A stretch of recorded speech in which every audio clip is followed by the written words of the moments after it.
পত্রিকার পক্ষ থেকে এই শুভ সন্ধ্যায় সবাইকে আমন্ত্রণ জানাচ্ছি। আজকে আমরা ঈদের দ্বিতীয় দিনে আমি আছি এবং আমাদের সাথে আছেন মোহাম্মদ আলমগীর হোসেন, বিবিধ গুণের অধিকারী, এই সাধারণ সম্পাদক বাংলাদেশ ভোকেশনাল শিক্ষক সমিতি কেন্দ্রীয় কমিটি, এবং আইডিবিতেও ওনার আছে, কমিটিতে আছে, এবং বাংলাদেশ বিজ্ঞান ও প্রযুক্তি বিষয়ক সম্পাদক হিসেবে এখানে আসেন। তারপরে শিক্ষক কর্মচারী ঐক্য জোটেরও উনি একজন নেতা। আমাদের কুষ্টিয়ার কৃতি সন্তান, কুষ্টিয়া যে সমিতি, এখানেও একটা কার্যকারী কমিটিতে যুগ্ম সাংগঠনিক সম্পাদক হিসেবে আছে। আর আমিও আপনাদের সাথে আছি। আমরা বিভিন্ন বিষয় নিয়ে একটু কথা বলবো যে, এবং তার আগে আমি আমাদের খুব বন্ধু মানুষ উনি, আমাদের 90 ব্যাচ, আমরা সবসময় সুখে দুঃখে সবসময় একসাথেই থাকি, এবং এই শিক্ষকদের বিভিন্ন দুঃখ দুর্দশা নিয়ে আমরা প্রায়ই আলোচনা করি। তো উনি আমাদের সাথে আজকে এই লাইভে যোগ দিয়েছেন। আলমগীর হোসেনকে ধন্যবাদ জানাচ্ছি, এবং শিক্ষাবার্তার পক্ষ থেকে এবং আমাদের এই পত্রিকার পক্ষ থেকে, আমার পক্ষ থেকেও। এবার আমরা আমাদের যে আলোচনায় যেতে চাই। হ্যাঁ আলমগীর স্যার, আপনি জানেন যে এই 22 বছর কিংবা প্রায় 23 বছর ধরে যে আমাদের শিক্ষকদের যে বোনাসটা পরিবর্তন হয় নাই। বিভিন্ন সরকার আসছে, বিএনপি বলেন, আওয়ামী লীগ বলেন, সব সরকারই কিন্তু আসছে গেছে, কিন্তু এই 23 বছরেও এই আমাদের বেসরকারি শিক্ষকদের যে করুণ পরিণতি, আমি এটাকে বলবো যে 23 বছরে একটা জিনিসের দাম ছিল যখন 100 টাকা, মনে করেন 23 বছর আগে, আমার মনে হয় এখন 2300 টাকা হয়ে গেছে, কিন্তু এই শিক্ষকদের যে বোনাস কোনো পরিবর্তন হয় নাই। আপনিও দীর্ঘদিন ধরে এখানে আছেন এই সংগঠনের সাথে, তো এইটাকে আপনি সংগঠক হিসাবে কেমন চোখে দেখেন? ধন্যবাদ। শিক্ষাবার্তা.com মের নির্বাহী সম্পাদক জনাব সাইদুজ্জামান স্যার, আমার অত্যন্ত শ্রদ্ধাভাজন। আজকের এই ভার্চুয়াল এই যে আলোচনা লাইভ অনুষ্ঠানে আমাকে আমন্ত্রণ জানানোর জন্য আমি বাংলাদেশ ভোকেশনাল শিক্ষক সমিতির পক্ষ থেকে কৃতজ্ঞতা জানাচ্ছি, এবং যে সকল শিক্ষক কর্মচারী আমাদের আজকের এই লাইভ অনুষ্ঠান দেখছেন তাদের প্রতিও আমি ঈদ পরবর্তীতে ঈদের শুভেচ্ছা ও ধন্যবাদ জানাচ্ছি। আসলে সত্য কথা বলেছেন যে শিক্ষক কর্মচারীদের দীর্ঘদিনের দাবি উৎসব ভাতা। তো এখন এই 2004 সালে তৎকালীন সরকার দেশনেত্রী বেগম খালেদা জিয়া যখন এই দেশের রাষ্ট্রপ্রধান ছিলেন, আমাদের সেলিম ভূঁইয়া স্যারের নেতৃত্বে তখন 25% দিয়ে ঈদ উৎসব যাত্রা শুরু করেছিলেন। তারপর থেকে এই যে 23টি বছর অতিবাহিত হলো, অনেক আন্দোলন সংগ্রাম করা হয়েছে। বিগত ফ্যাসিস্ট সরকার শিক্ষকদের উপর যে নির্যাতন, নিপীড়ন, শোষণ, বঞ্চনা করার কারণে আমরা এই উৎসব ভাতা থেকে বঞ্চিত হয়েছি। আপনারা জানেন যে প্রেস ক্লাবে এই উৎসব ভাতার জন্য ঈদের নামাজ পর্যন্ত ওখানে সংগঠনগুলো আদায় করেছেন। তারপরে দীর্ঘদিন ধরে আন্দোলন সংগ্রাম হয়েছে, কিন্তু শিক্ষকদের ভাগ্যের কোনো পরিবর্তন হয় নাই। এই তত্ত্বাবধায়ক সরকার আসার পরে শিক্ষক সংগঠনগুলো যখন উৎসব ভাতার জন্য আন্দোলন করলো, তখন শিক্ষা উপদেষ্টা বললেন যে উৎসব ভাতা বাড়ানো হবে। কিন্তু আমি ভেবেছিলাম যে হয়তো এই ঈদুল ফিতর থেকেই শিক্ষকদের উৎসব ভাতা হয়তো পাবে, হয়তো শিক্ষকরা আলোর মুখ দেখবে, কিন্তু সেটাও আমরা পাই নাই। আমি ভেবেছিলাম যে হয়তো 50% এই ঈদুল ফিতরে হয়তো পাবো, আর বাকি ঈদুল আজহাতে যে হয়তো 50% পাবো। তো আসলে শিক্ষকরা সবসময় বঞ্চিত। তো এই জায়গা থেকে বের হতে হলে বাংলাদেশের সবচেয়ে পেশাজীবী হিসাবে শিক্ষক সংগঠন সবচেয়ে বড় একটি সংগঠন, সেই জায়গা থেকে শিক্ষকদের সংগঠনগুলোর দুর্বলতার কারণে আজকে শিক্ষকরা বঞ্চিত হচ্ছে, শিক্ষক কর্মচারী বঞ্চিত হচ্ছে বলে আমি মনে করি। তাই সকল শিক্ষক সংগঠনকে ঐক্যবদ্ধভাবে এই উৎসব ভাতা বলেন, শিক্ষকদের জাতীয়করণ বলেন, তারপরে বাড়ি ভাড়া বলেন, মেডিকেল ভাতা বলেন, যেটাই বলেন না কেন, সকল সুযোগ সুবিধা আদায় করতে হলে নিতে হলে আমাদেরকে ঐক্যবদ্ধভাবে কাজ করতে হবে। আন্দোলন সংগ্রাম ছাড়া কোনো দিন শিক্ষকদের অধিকার আদায় হয় নাই, হবেও না। তাই আমি আপনার মাধ্যমে যে সকল শিক্ষক সংগঠনগুলো আছে, আমার শিক্ষক কর্মচারী যারা আছেন, সবাইকে বলবো আন্দোলন সংগ্রামে আমরা যেন একতাবদ্ধ হয়ে আমাদের দাবি দেওয়া আদায়ের জন্য কাজ করতে পারি, সেই প্রত্যাশা আমি ব্যক্ত করি। আলমগীর স্যার, তাহলে আমরা এই 23 বছর ধরে আমরা কি আন্দোলন দেখলাম? এই বাংলাদেশের যে অনেকগুলো সংগঠন আছে, শিক্ষক সংগঠন, সেটা বলেন স্বাধীনতার পক্ষে, কেউ বলে স্বাধীনতার বিপক্ষে, মানে বিভিন্ন নামে যে সংগঠনগুলো আছে, 23 বছর ধরে আমাদের বেসরকারি শিক্ষকদের যে ভাগ্যের উন্নয়ন হয় নাই, আমি এক কথাই বলবো। তাহলে এর জন্য কি আপনারা দায়ী না নাকি? হ্যাঁ, আপনি জানেন যে বিগত যে সরকার ছিল, এই সরকার ফ্যাসিবাদী সরকার। সেটা যদি জনগণের সরকার হতো, জনগণের প্রত্যাশাগুলো, জনগণের আশাগুলো উনি বুঝতেন। শিক্ষকদের এই যে দীর্ঘদিন ধরে আপনি বললেন যে অনেক কিছুর পরিবর্তন হয়েছে, কিন্তু শিক্ষকদের উৎসব ভাতার কোনো পরিবর্তন হয় নাই। 23 বছর ধরে বেতনেরও তো পরিবর্তন, বেতনেরও পরিবর্তন হয় না। 1000 টাকা আপনার চিকিৎসা ভাতা, বাড়ি ভাড়া 500 টাকা, এই ভাড়া ওই যে মনে করেন যে 250 টাকা 300 টাকা, এটা তো কোনো মনে করেন যে কোনো সংগঠনের বলেন, কোনো পেশাজীবী বলেন, অপেশাজীবী বলেন, সরকারি চাকরি বলেন, বেসরকারি চাকরি বলেন, পার্ট টাইম চাকরি বলেন, আর মনে করেন কামলা বলেন আর আমলা বলেন, কারোর তো এত কম বেতন নাই। তাহলে আপনাদের ওই রকম মানে যৌক্তিকভাবে যে আপনারা যে সোচ্চার কতটুকু হলেন এনাদের এই বেসরকারি শিক্ষকদের দাবি আদায়? এখন দেখেন যে 80 সালে শহীদ রাষ্ট্রপতি জিয়াউর রহমান স্যার তখন আমাদের এই জাতীয় বেতন স্কেলে শিক্ষকদের বেতন অন্তর্ভুক্ত করার পর থেকে শিক্ষকরা যা যতটুকু পেয়েছে সেটা কিন্তু বিএনপি সরকার আমলে শিক্ষকরা পেয়েছে। এই ফ্যাসিবাদী সরকার এই দীর্ঘদিন ধরে জবরদখলের মতো যেভাবে মানে দেশের উপর যেভাবে বসেছিল, এখানে কারোরে আশা আকাঙ্ক্ষার প্রতিফলন হয় নাই। আপনি 1000 টাকা বাড়ি ভাড়া, এই 1000 টাকা কোনো একটা মানুষের বাড়ি ভাড়া হইতে পারে? একটা শিক্ষক, একটা জাতি গড়ার কারিগর, তাদেরকে বাড়ি ভাড়া দেওয়া হয় 1000 টাকা, 500 টাকা মেডিকেল ভাতা দেওয়া হয়। এটা কি তাদেরকে সম্মান করা হয় না অসম্মানিত করা হয়? আমি তো মনে করি শিক্ষকদের জন্য এটা একটা বিশাল লজ্জাজনক, এটা কলঙ্কিত একটা জিনিস যে শিক্ষকদের বাড়ি ভাড়া 100 টাকা মাসে বাড়ি ভাড়া দেওয়া হয়। এটা প্রত্যাখ্যান করা উচিত আমি মনে করি। এটা শিক্ষকদেরকে সম্মান না, এটা অসম্মান করা হয়। যে বাংলাদেশের যে কোনো সংকটময় থেকে শুরু করে, নির্বাচন থেকে শুরু করে, যে কোনো মনে করেন যে ইম্পর্টেন্ট কাজের সাথে কিন্তু শিক্ষকরা জড়িত। হ্যাঁ, নির্বাচনের সময় তো আমার মনে হয় 99% শিক্ষকরা উঠে পড়ে কাজ করে, হ্যাঁ, সরকারের নির্দেশ অনুযায়ী। তো সেই ক্ষেত্রেও যে শিক্ষকরা যে এই যে অবহেলিত, আপনি বলছেন যে ফ্যাসিবাদ সরকার ছিল, আচ্ছা ফ্যাসিবাদ সরকার ছিল, অবশ্যই ছিল, কিন্তু ফ্যাসিবাদ সরকারের আমলেও তো আমাদের শিক্ষকরা ছিল না? তাহলে সেই শিক্ষকরা কি করলো এই শিক্ষকদের জন্য? আসলে কি যে শিক্ষক জাতি গড়ার কারিগর, যখন যে সরকারে আসুক সেই সরকারের অধীনে শিক্ষকরা জাতীয় স্বার্থে কাজ করে।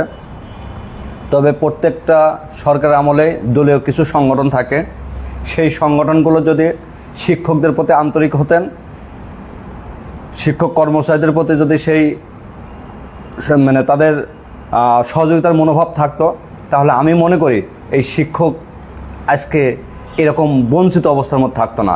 সকল শিক্ষা প্রতিষ্ঠানগুলো জাতীয়করণ হয়ে যেত।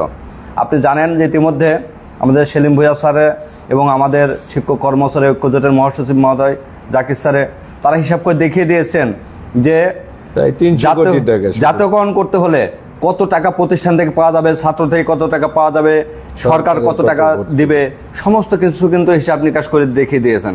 তাতে সরকারের আরো লাভ হতো। আর এই জাতীয়করণ হলে শুধু কি শিক্ষক উপকৃত হতো? এই দেশের 18 কোটি মানুষ উপকৃত হতো, সকল শিক্ষার্থীরা উপকৃত হতো। আজকে যেমন সরকারি বেসরকারি একটা বৈষম্য রয়ে গেছে। কোনো শিক্ষার্থী বেসরকারি প্রতিষ্ঠানে পড়ছে, কেউ সরকারি প্রতিষ্ঠানে পড়ছে। যে সকল শিক্ষার্থী সরকারি প্রতিষ্ঠানে পড়ে তাদের বেতন কম দিতে হয়, খরচ কম লাগে, কিন্তু সেখানে কারা পড়াশোনা করে? ম্যাক্সিমাম হচ্ছে উচ্চবিত্ত ফ্যামিলির পরিবার ওই সরকারি প্রতিষ্ঠানে পড়াশোনা করে, আর বেসরকারি প্রতিষ্ঠানে নিম্নবিত্ত মধ্যবিত্ত পরিবারের ছেলেমেয়েরা পড়াশোনা করে। এদের সবচেয়ে বেশি টাকা পয়সা এখানে দিতে হয়, সেজন্য সবচেয়ে বেশি বঞ্চিত হচ্ছে এই নিম্নবিত্ত মধ্যবিত্ত পরিবার। এবং এই সকল ছেলেমেয়েরা কি হচ্ছে, একই সিলেবাস একই কারিকুলামে পড়াশোনা করছে, পরীক্ষা দিচ্ছে, একই বোর্ডের অধীনে ফলাফল হচ্ছে, অথচ এরা সরকারি বেসরকারি যে বৈষম্য, সে বৈষম্য শিকার হচ্ছে। আচ্ছা, অনেক ধন্যবাদ স্যার। আমাদের এখানে অনেক শিক্ষক আমাদের কমেন্টস করছেন, আমরা একটু কমেন্টসগুলো একটু পড়ে শোনাই। প্রভাত রায় বলছেন, ঐক্যবদ্ধ হওয়ার চেষ্টা করুন স্যার। মাসুদ রানা ফারুক, সরকারি করণের আশা বাদ দিয়ে 100% বোনাস, যৌক্তিক বাড়ি ভাড়া দিয়ে আন্দোলন করতে হবে। ওমর আল মাহমুদ বলছেন, জাতীয়করণের জন্য প্রধান বাধা প্রধান শিক্ষকগণ, আর জামিয়াতুল মুদাসসির চোর সংগঠনের কারণে। মাসুদ রানা ফারুক বলছেন, সরকারিকরণের আশা বাদ দিয়ে 100% বোনাস, যৌক্তিক বাড়ি ভাড়া নিয়ে আন্দোলন করতে হবে। আশিকুজ্জামান তামিম বলছেন, স্যার আমরা নন এমপিও শিক্ষক বৈষম্যের শিকার ও 20 বছর 30 বছর বেতন পায় না, এইটা খুবই কষ্ট কাটিয়ে দিলাম। তবু স্যার আপনাকে অশেষ ধন্যবাদ, কারণ আপনি আমাদের সভাপতি মহোদয়কে ফুলের শুভেচ্ছা জানিয়ে ধন্যবাদ জ্ঞাপন করেছেন। মোহাম্মদ ফরাদ সরকার বলছেন, উৎসব ভাতা 25%, বাড়ি ভাড়া 1000 টাকা, কোথাও নেই মেডিকেল ভাতা 500 টাকা, কোনো ডাক্তার নেয় না, এইগুলো দিয়ে শিক্ষকদের অপমান করা হচ্ছে। ধন্যবাদ। আমরা অনেকের মতামত শুনলাম, আপনারা সাথে থাকেন এবং মতামত দেন। আমরা এই লাইভ অনুষ্ঠানে আপনাদের মতামতগুলো সারা দেশের যে আমাদের শিক্ষকদের এবং যারা সরকারের নীতি নির্ধারণ নিয়ে পর্যায়ে আছেন তাদেরকে আমরা জানাই দেব। হ্যাঁ, এবার আলমগীর স্যারের কাছে আসছি। আলমগীর স্যার, এবার আমরা আরেকটা দিকে একটু নজর দিই। আমাদের দেখেন প্রায় 8 থেকে 9 মাস অতিবাহিত হচ্ছে যেখানে শিক্ষকরা, বেসরকারি শিক্ষকরা অবসরের পর একে যত সামান্য টাকা পায়, আমি এটা বলবো 20 লাখ 30 লাখ, এটা কিন্তু এখনকার যুগে কোনো টাকা না। হ্যাঁ, এই টাকাগুলো পাইতেও আবার কি লাগে 3 বছর 4 বছর, এই ভোগান্তি কিন্তু আছে। যখন আপনার চাকরি থাকবে না, আপনি যখন একটা অফিসে যাবেন তখন কিন্তু আপনাকে পাত্তা দিবে না। অনুরূপভাবে আমাদের শিক্ষকরা যখন ওই অবসর কল্যাণের ওখানে যায় ভ্যান বেজে, তখন কিন্তু দেখা যায় যে বছরের পর ঘুরতেই থাকে। এবং এমনও প্রমাণ আছে, বিভিন্ন পত্র পত্রিকায় কিন্তু আসছে যে টাকা যদি না দেওয়া যায়, অর্থাৎ ঘুষ যেটাকে আমি বলছি, সেটা না দিলে কিন্তু কেউ টাকা পায় না, তার যে অবসরকালীন যে সুবিধাটা সেটা পায় না। তো এই যে 8 থেকে 9 মাস অতিবাহিত হচ্ছে, পত্র পত্রিকায় আমরা দেখছি প্রায় 90,000 শিক্ষক কর্মচারী এই টাকা থেকে বঞ্চিত, এবং তারা এখন দরখাস্ত করারও সুযোগ নাই, এখানে কমিটি নাই। তাহলে এইটাকে আপনি কেমনভাবে দেখছেন এবং এর সমস্যার সমাধান কেমনভাবে করা যায়? ধন্যবাদ স্যার আপনাকে। যে আসলে খুবই দুঃখজনক বিষয় যে শিক্ষকরা দীর্ঘদিন ধরে চাকরি করার পর অবসর কল্যাণে ভাতার জন্য যখন আবেদন করে,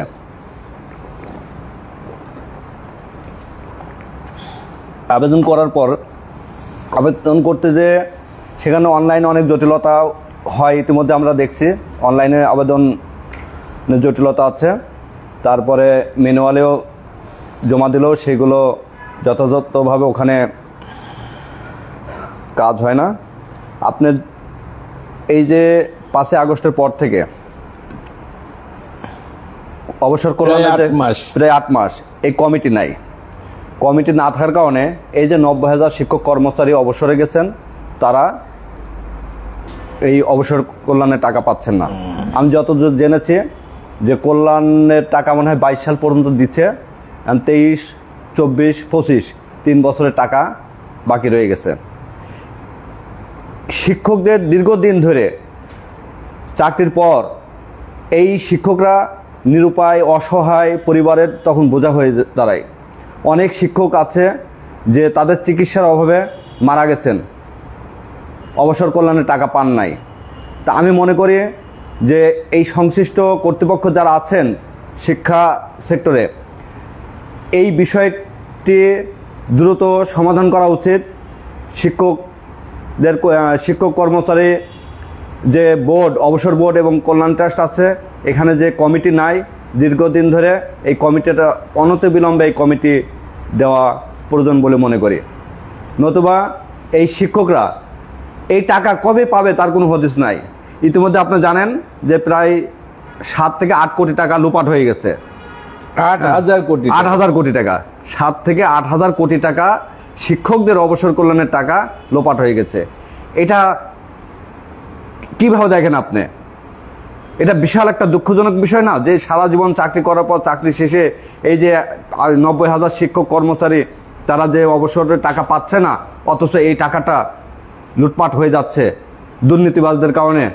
এইগুলো শিক্ষক হিসাবে আমরা তো খুব লজ্জাবোধ করি। এটা 8,000 কোটি টাকা যে লুটপাট হয়ে গেল, কিন্তু এই 8,000 কোটি টাকা যে আমাদের ফেরত আনার জন্য, 8,000 কোটি টাকা যে আমাদের যে আনার জন্য আমরা তো কোনো সংগঠনে দেখলাম না যে আন্দোলন সংগ্রাম করতে কিংবা একটা মানববন্ধন করতে। ওই চোরদের যে মানুষকে চিনানোর জন্য, মানুষকে জানানোর জন্য, আমাদের শিক্ষক সমাজকে জানানোর জন্য এবং সারা বহির্বিশ্বকে জানানোর জন্য যে এইগুলো চোর, এইগুলো দুষ্কৃতিকারী, এগুলো বেসরকারি শিক্ষক কর্মচারীদের যে কর্তনের টাকা 8,000 কোটি টাকা তারা চুরি করে নিয়ে গেছে। তার জন্য দেখলাম না যে শিক্ষকের এত সংগঠনের একজন নেতাও তো একটা উইলিংলি কোনো কেসও করলো না, একটা আন্দোলনও করলো না। এই বিষয়টাকে আপনি কেমন দেখছেন? না, এটা ঠিকই বলেছেন, যথার্থ। এটা আসলে এই যে দীর্ঘদিনের উপার্জিত টাকা শিক্ষকদের 10% টাকা কর্তন করেন, তার মধ্যে 4% টাকা কল্যাণে এবং 6% টাকা অবসরে কেটে নেন। এই জায়গা থেকে শিক্ষক সংগঠনগুলো অবশ্যই ভূমিকা থাকা উচিত ছিল যে দীর্ঘদিন ধরে শিক্ষক কর্মচারী যে টাকা পাচ্ছে না সেই ক্ষেত্রে। তবে ইতিমধ্যে আপনি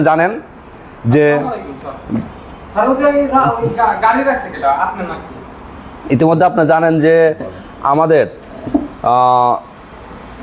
শিক্ষক কর্মচারী ঐক্যজোটের পক্ষ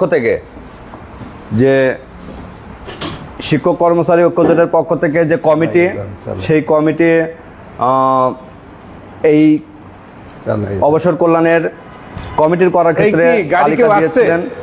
শিক্ষা মন্ত্রণালয় থেকে 3 বার করে সেই তালিকা সংযোজন বিয়োজন করার জন্য পাঠিয়েছিলেন, সেইভাবে করে পাঠাইছে, কিন্তু অদ্যাবধি পর্যন্ত সেই কমিটি অনুমোদন এখনো দেওয়া হয় নাই। আজকে যদি শিক্ষকদের অবসর কল্যাণের কমিটি থাকতো, তাহলে আজকে এই শিক্ষক কর্মচারীদের এই দুর্ভোগ হতো না। আজকে এই যে 8 মাস ধরে কমিটি না থাকার কারণে প্রতি মাসে প্রতি বছরে শিক্ষক কর্মচারীরা অবসরে চলে যাচ্ছে। তো এইগুলো আস্তে আস্তে তো অনেক ফাইল জমা হয়ে যাচ্ছে, 90,000 ফাইল জমা হয়ে যাচ্ছে। আর 2 দিন পর দেখবেন যে 1 লাখ ফাইল জমা হয়ে গেছে। তাহলে এই শিক্ষকদের টাকা কোথায় থেকে দিবেন? আর এর মধ্যে থেকে টাকাগুলো যদি বিভিন্নভাবে লুটপাট হয়ে যায়, এই টাকা তো আপনি দিতে পারবেন না। তখন কি হবে? এই শিক্ষক কর্মচারী তখন না খেয়ে চিকিৎসারও হবে, তখন তো এটা দুনিয়া থেকে চলে যাবে। তাই আমি মনে করি যে অনতিবিলম্বে এই শিক্ষা সেক্টরে যে সকল কর্তৃপক্ষ আছেন, যে শিক্ষা মন্ত্রণালয় অধীনে শিক্ষা সচিব সহ যারা আছেন, তাদের অনতিবিলম্বে এই কল্যাণ অবসরের কমিটিটা দেওয়ার জন্য আমি বিশেষভাবে অনুরোধ করি। এবং শিক্ষক সংগঠনগুলোও এখানে বিশেষ ভূমিকা রাখার প্রয়োজন বলে আমি মনে করি। নতুবা এইভাবে দীর্ঘদিন ধরে চলতে থাকবে, এতে শিক্ষকরা এই 2 দিন পরে আমরাও চলে যাব, তখন আমাদেরও এরকম ভোগান্তির শিকার হতে হবে। যারা ভোগান্তি এখন হচ্ছে, এরকম ভোগান্তি এরকম চলতে থাকবে যদি এটার কোনো সমাধান না করা হয়। আর এইগুলো সমাধান করার জন্য একমাত্র উপায় হচ্ছে সংগঠন ছাড়া কোনোদিন শিক্ষকদের ভাগ্যের কোনো পরিবর্তন হয় নাই, হবেও না, এটা আমি মনে করি আর কি। আপনারা কি এই যে যদি 8 মাস অতিবাহিত হয়ে গেছে এই তত্ত্বাবধায়ক সরকার বলেন, যে কেয়ারটেকার সরকার বলেন, অন্তর্বর্তীকালীন সরকার বলেন, যে নামে ডাকেন, এখন 8 মাস অতিবাহিত হয়ে গেছে। 8 মাস কিন্তু কম সময় না, হ্যাঁ, প্রায় বছর, আমরা বলতে পারি প্রায় বছর। এই বছরখানের মধ্যেও যে কমিটি হচ্ছে না, কমিটি আপনাদের যে আপনারা শিক্ষক সংগঠনরা বিভিন্নভাবে কথা বলছেন, হ্যাঁ, বিভিন্ন ফোরামে কথা উঠাচ্ছেন, আপনারা দফায় দফায় মিটিং করছেন, দফায় দফায় সচিব মহোদয়ের সাথে দেখা করছেন, কিন্তু তবু সচিব মহোদয় কর্ণপাত করে না। তাহলে সেই ক্ষেত্রে কি আপনারাই শুধু কথা বলবেন আর এই যে দফায় দফায় মিটিং করবেন, আর এটা 8 মাস আবার 800 মাসও হয়ে যাবে, কিংবা 50 মাস 30 মাস, আপনারা কি এইভাবে অপেক্ষা করেই থাকবেন না কোনো পদক্ষেপ নেবেন? অবশ্যই আমাদের পদক্ষেপ নিতে হবে। এটা যদি আমরা শিক্ষক সংগঠনগুলো যদি পদক্ষেপ না নিই, তাহলে এই রকমের শিক্ষক কর্মচারীরা যে দীর্ঘদিন ধরে বঞ্চনার শিকার হচ্ছে, এরকম বঞ্চনার শিকার হতে থাকবে।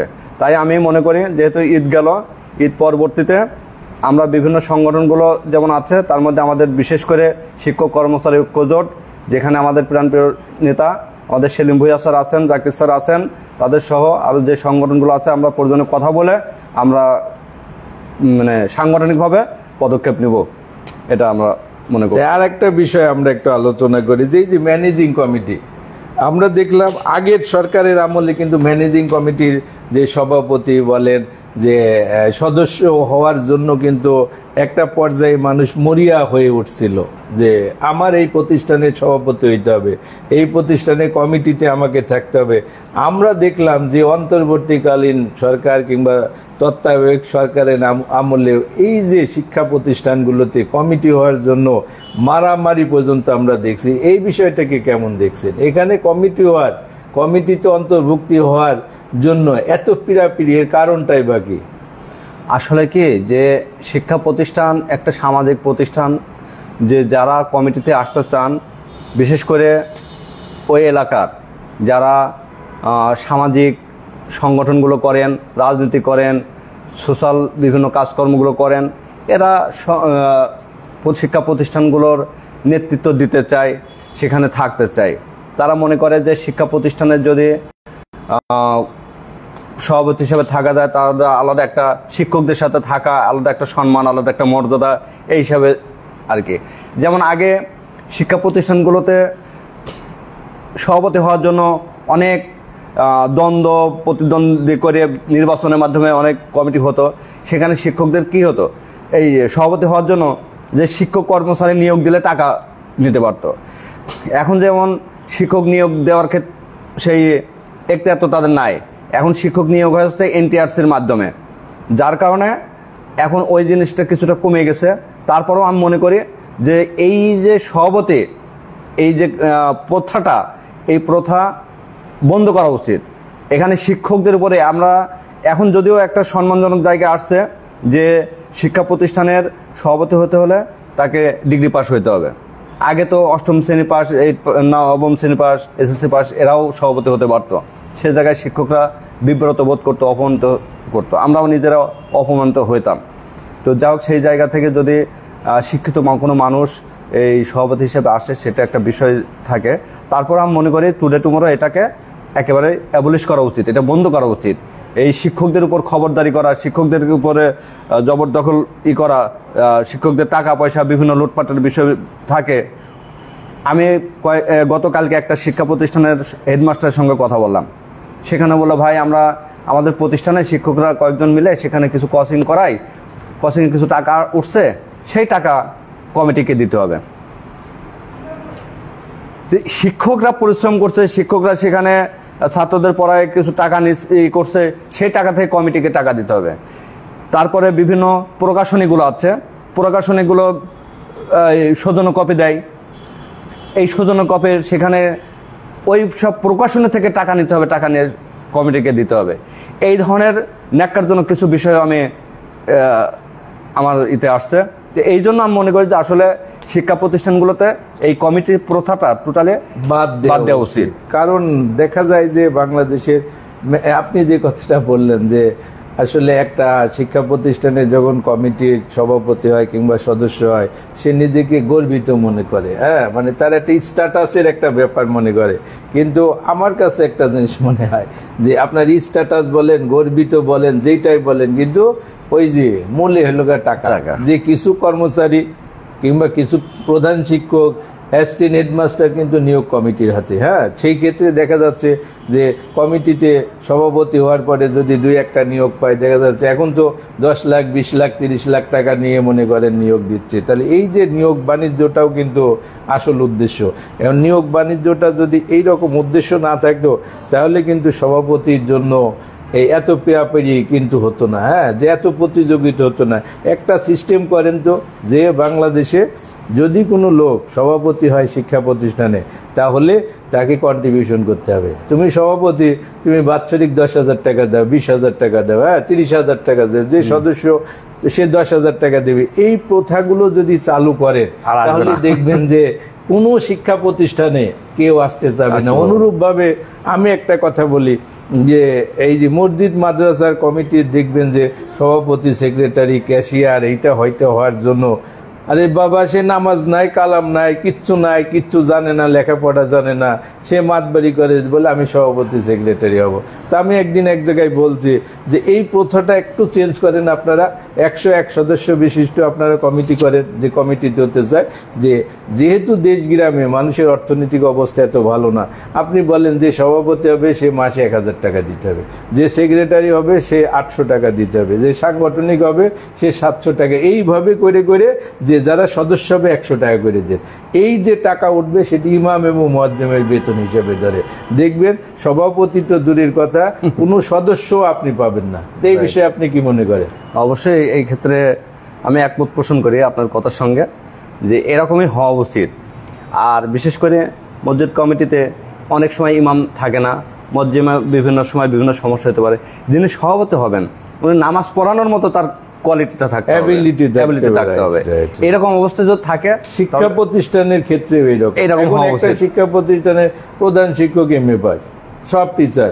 এর আগে যে সিস্টেম ছিল 8 পাস একজন টিচার যে এই ওখানে সভাপতি যে মাতবাড়ি করতেছে, তাহলে এইগুলো তো একটা দুঃখজনক এই দেশের জন্য। আর একটা বিষয় আমরা একটু আপনার কাছে জানতে চাই, যে সহকারী প্রধান শিক্ষক, যে এনাদের যে একটা স্কেলে এরা পড়ে থাকে, কিন্তু মানে বাংলাদেশের বিভিন্ন সেক্টর দেখেন, সরকারি বলেন, বেসরকারি বলেন, প্রমোশনের কিন্তু একটা সিস্টেম আছে।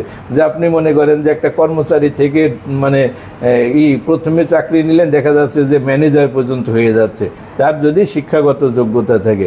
কিন্তু আমাদের যে বেসরকারি শিক্ষা প্রতিষ্ঠানে একজন জেনারেল টিচার দেখেন, যে সে MA পাস, তার কিন্তু একটা সিস্টেম ওইভাবে থাকা উচিত, হ্যাঁ, যে না তার স্কেলটা এত হবে, তারপরে স্কেল এত হবে, অ্যাসিস্ট্যান্ট হেডমাস্টার হলে তারপরে ফাঁকা হলে সে অটো এক জায়গায় যাইতে পারবে, হ্যাঁ, কিন্তু না, এখানে সে অ্যাসিস্ট্যান্ট হেডমাস্টারের যে স্কেল সারা জীবনে সেই স্কেল, প্রধান শিক্ষকের যে স্কেল সারা জীবনে সেই স্কেল। তো এই বিষয়টা কি ভাবছেন? আসলে কি শিক্ষা ব্যবস্থার মধ্যে একটা হযবল অবস্থা, এই শিক্ষা ব্যবস্থার মধ্যে এটা কোনো সঠিক সিদ্ধান্ত না, বা সঠিক এটা এইভাবে চলতে পারে না। মোট কথা, এই একটা অ্যাসিস্ট্যান্ট হেডমাস্টার ও যে স্কেলে ঢোকে ও সেই স্কেলেই থাকে, তার কোনো পরিবর্তন নাই। এবং বর্তমানে আপনি জানেন যে এখন অ্যাসিস্ট্যান্ট হেডমাস্টার যে স্কেল এবং সহকারী সিনিয়র যে শিক্ষকগুলো আছে তাদের এক সেম স্কেল, ওদেরও 8ম গ্রেড এবং সিনিয়র শিক্ষকদেরও 8ম গ্রেড।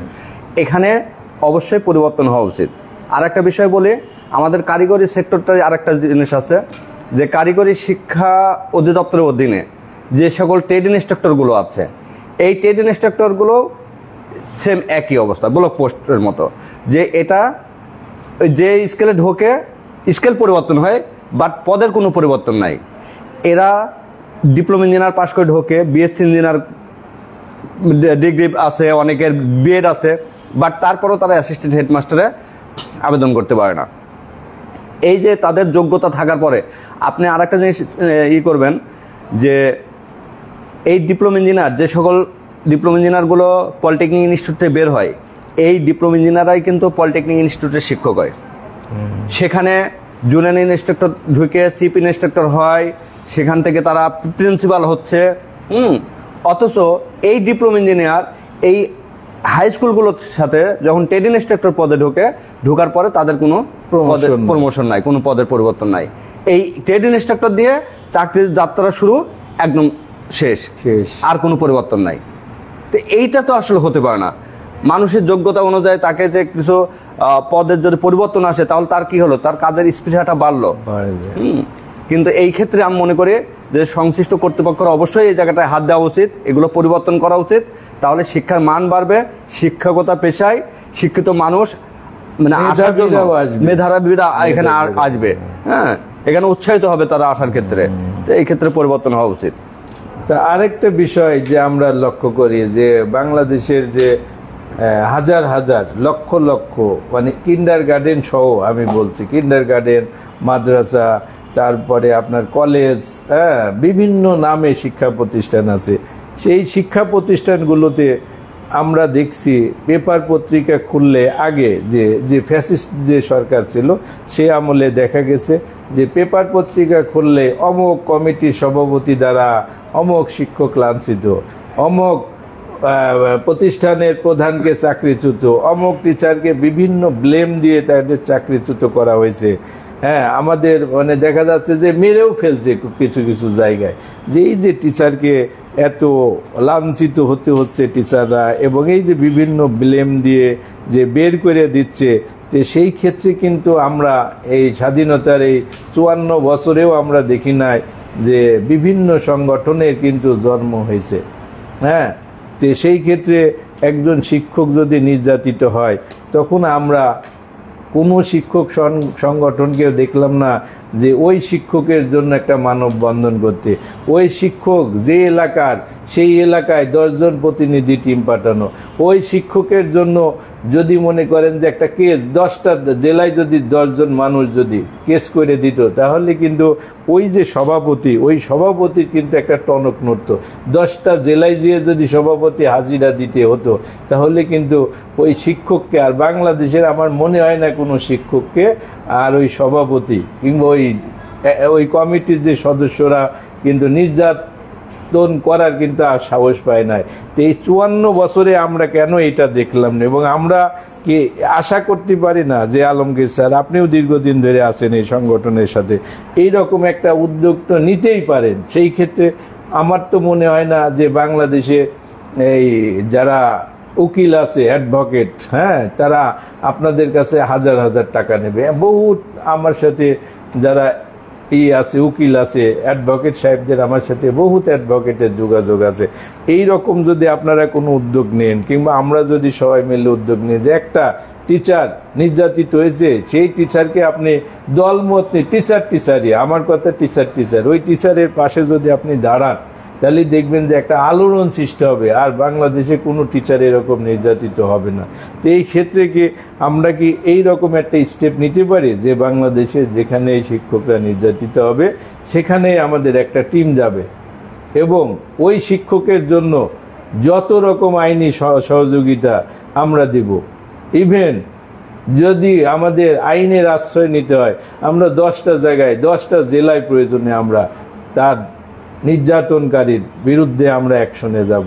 তো এই বিষয়টা নিয়ে আপনি কি মতামত দিবেন? এটা সুন্দর একটা প্রস্তাব দিয়েছেন, মতামত দিয়েছেন, এটাতে আমি অ্যাপ্রিসিয়েট করি। অবশ্যই এটা হওয়া উচিত। আসলে দেখেন, আমাদের শিক্ষা প্রতিষ্ঠানগুলোতে যিনি হেডমাস্টার বা প্রিন্সিপাল থাকেন প্রশাসনিক দায়িত্বে, ওনার যে কাজগুলো করার ক্ষেত্রে শিক্ষা প্রতিষ্ঠানে যে সকল শিক্ষক কর্মচারী থাকে সবাইকে নিয়ে কিন্তু উনি কাজ করেন না। কিছু কিছু গ্রুপিং, এই শিক্ষা প্রতিষ্ঠানগুলোতে গ্রুপিং এর কারণে আজকে কমিটিগুলো সেই সুযোগটা পায়, আর ইতিমধ্যে শিক্ষকদের মধ্যে যদি ঐক্যবদ্ধ থাকতো তাহলে আজকে কমিটি বলেন, প্রশাসনের সেই হেডমাস্টার বলেন, প্রিন্সিপাল বলেন, কেউ আজকে শিক্ষকদের চাকরিচ্যুত করা বলেন আর তাদেরকে হেয় প্রতিপন্ন করা বলেন, কোনো দিক থেকে সেই সাহসগুলো পাইতো না। আজকে শিক্ষা প্রতিষ্ঠানগুলোর মধ্যে নিজেদের ঐক্যবদ্ধ না থাকার কারণে এই জিনিসটা হচ্ছে। তবে আমি মনে করি অবশ্যই শিক্ষক কর্মচারীদের জন্য একটি আইন সেল তৈরি করা প্রয়োজন। আমি মনে করি যে শিক্ষক সংগঠন হিসাবে, একজন শিক্ষক হিসাবে আমাদের সে একটা আইনি সেল তৈরি করা প্রয়োজন। তা আপনার তো একটা সংগঠন, আমি সারা বাংলাদেশে ভোকেশনাল শিক্ষক সমিতির আপনি কেন্দ্রীয় কমিটির সাধারণ সম্পাদক, আপনি তো কারোর উপর নির্ভরশীল হচ্ছে না, আপনি একটা উদ্যোগ নিতে পারেন কিনা? না, এই সংগঠনের আপনি সেকেন্ড ম্যান। তাহলে সেকেন্ড ম্যান হিসাবে তো আপনার ওই 10 জন 20 জনের মতামতের দরকার নাই, যে আপনি একটা ঘোষণা দেন যে না, আজ থেকে কিংবা আমরা কয়েকজন মিলে আমাদের যে সংগঠন আছে, সংগঠনের লোকজন, আপনি পেশাদার সাংবাদিক কিছু রাখেন, সমমনা, আপনি কিছু আইন অ্যাডভোকেট রাখেন, আবার কিছু আছে যারা সামাজিক কর্মকাণ্ড করে, বিভিন্ন পেশার লোক নিয়ে আপনি 11 সদস্য কিংবা 15 সদস্য কিংবা 17 সদস্য বিশিষ্ট একটা কমিটি করেন। সেখানে আপনার এই কমিটির কাজ থাকবে কি, এটা যে তারা যে বাংলাদেশে আপনার ওই যে ভোকেশনাল শিক্ষক সমিতির তাদের উপদেষ্টা কমিটি কিংবা সাব কমিটি যে নামেই বলেন, এনারা আপনাদের এই কাজটাকে যে ফলপ্রসূ করার জন্য যা দরকার সেটা করবে। ধন্যবাদ। এবং এটা অবশ্যই ভালো একটা জিনিস, এটা আরো আগে করা উচিত ছিল। আমরা অবশ্যই এই আইন সেল হিসেবে একটি কমিটি অনতিবিলম্বেই আমরা একটা কমিটি গঠন করব। আর আরেকটা জিনিস বলি, যেটা হচ্ছে যে আমাদের শিক্ষকদের, আমাদের শিক্ষক কর্মচারী সারা বাংলাদেশ সবচেয়ে বৃহত্তর একটা পেশাজীবী সংগঠন বা পেশাজীবী। শিক্ষকরা দীর্ঘদিন ধরে বঞ্চিত। তো যেমন শিক্ষকদের প্রতি মাসে মানে এখানে কোটি কোটি টাকা বেতন দেয়, সেখানে শিক্ষকদের কোনো ব্যাংক নাই। শিক্ষকদের যদি আজকে একটা ব্যাংক থাকতো তাহলে কি হতো, এই ব্যাংকের মাধ্যমে শিক্ষকদের সন্তানদের হোক, শিক্ষকদের আত্মীয়স্বজন হোক বা এই রাষ্ট্রের জনগণের একটা কর্মসংস্থানের একটা সুযোগ থাকতো। এবং শিক্ষকরা যে বেতনগুলো যথাযথ সময়ের বেতন দেওয়া, এই বেতনগুলো যথাযথভাবে নির্ধারিত সময়ের মধ্যে বেতন, বোনাস, অবসর কল্যাণের টাকা সবগুলো পাইতে পারত। এই জিনিসগুলো থেকে এই শিক্ষকরা বঞ্চিত। শিক্ষকদের জন্য আলাদা কোনো হাসপাতাল নাই। আজকে যদি শিক্ষকদের একটা হাসপাতাল থাকতো তাহলে এই চিকিৎসার জন্য এই যে 500 টাকা মেডিকেল ভাতা বলেন, আর ওই যে বিভিন্ন জায়গায় সাহায্য সহযোগিতা নিয়ে আজকে চিকিৎসা করাতে হচ্ছে শিক্ষকদের, এটা হতো না। আজকে এই শিক্ষক পরিবারের যে কোনো সদস্য যদি অসুস্থ হতো, এই শিক্ষকদের হাসপাতালে গেলে সেখানে আলাদা একটা সেবা পাইতো, আলাদা একটা মান থাকতো।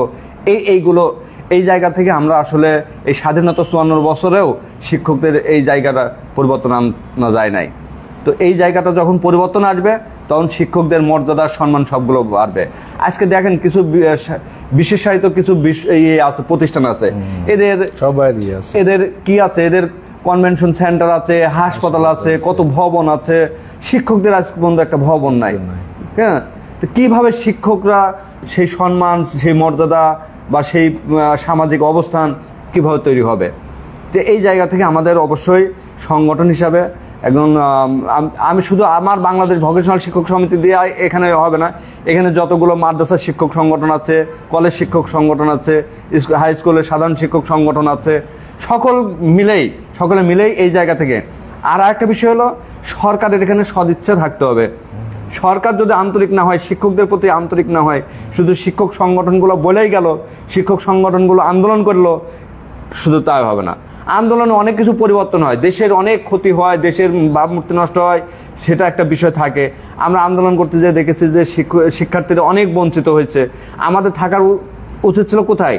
আমাদের থাকার উচিত হচ্ছে ক্লাসে পাঠদান করানো, কিন্তু আমরা ক্লাস বাদ দিয়েও অনেক সময় রাজপথে আমাদের আন্দোলন সংগ্রাম করতে হয়েছে। তো এই জায়গা থেকে আমাদের বের হয়ে আসা উচিত। এবং সরকারের কাছে আমি বিনীত অনুরোধ জানাবো যে শিক্ষকদের এই দাবিগুলো মেনে নিয়ে শিক্ষকদেরকে একটা সম্মানজনক অবস্থানে একটা জায়গায় নিয়ে যাবেন, সেটা আমি প্রত্যাশা করি। আপনার এই শিক্ষাবার্তার মাধ্যমে আমি সবার কাছে এই অনুরোধ জানাই। অনেক ধন্যবাদ আলমগীর স্যার। আমরা একটু ঈদের তৃতীয় দিন নাকি ঈদের দ্বিতীয় দিন না দ্বিতীয় দিন। হ্যাঁ, দ্বিতীয় দিনে আমরা একটা আড্ডা দিলাম। হ্যাঁ, মন খুলে আমরা শিক্ষক কর্মচারীদের জন্য কিছু কথা বললাম। হ্যাঁ, যে আমাদের এই কথাগুলো এমনও তো হইতে পারে যে সরকারের নীতি নির্ধারণী পর্যায়ে কারোর কানে পৌঁছাইতে পারে। যদি কারোর কানে পৌঁছায় এবং পৌঁছানোর পরে যদি এইটার অ্যাকশনে যায়, হ্যাঁ, তাহলে হয়তো আমাদের এই লাইভটা সার্থক হবে। বাংলাদেশের যে যেখানে আমাদের এই অনুষ্ঠানটা দেখছেন সবাইকে ধন্যবাদ জানাচ্ছি, সবার প্রতি কৃতজ্ঞতা জানাচ্ছি। ঈদ মোবারক। ঈদ মোবারক। আপনাকেও ধন্যবাদ জানাচ্ছি এবং যে সকল শিক্ষক কর্মচারী আমাদের এই লাইভ অনুষ্ঠান আজকে দেখছেন তাদের প্রতি আমি কৃতজ্ঞতা জানাচ্ছি, ধন্যবাদ জানাচ্ছি। আপনারা সোচ্চার হবেন। শিক্ষক যদি ঐক্যবদ্ধ থাকে ইনশাল্লাহ আজ হোক কাল হোক আমাদের এই দাবি দেওয়া অবশ্যই বাস্তবায়ন হবে। এবং ইতিমধ্যে আপনি জানেন যে আমাদের শিক্ষা মন্ত্রণালয়ে কারিগরি ও মাদ্রাসা শিক্ষা মন্ত্রণালয়ের সচিব উনি যদিও কুষ্টিয়ার মানুষ, তো ইতিমধ্যে কারিগরি শিক্ষায় বেশ কিছু পরিবর্তন উনি নিয়ে আসছেন। আশা করি যে আরও কিছু পরিবর্তন ওনার মাধ্যমে হবে। তো যাই হোক, আমরা কারিগরি শিক্ষার ক্ষেত্রে অনেক বঞ্চিত, অনেক বৈষম্য শিকার, অনেক পিছায় আছে। তো ওনাকেও আমি মনে করি যে আজকের এই অনুষ্ঠানের মাধ্যমে উনিও আমাদের এই যে সমস্যাগুলো আছে আমরা আমাদের সমস্যাগুলো উনি দৃষ্টি দিবেন এবং সেগুলো সমাধান করার জন্য চেষ্টা করবেন। ধন্যবাদ সকলকে। আসসালামু আলাইকুম। ঈদ মুবারক। ঈদ মুবারক।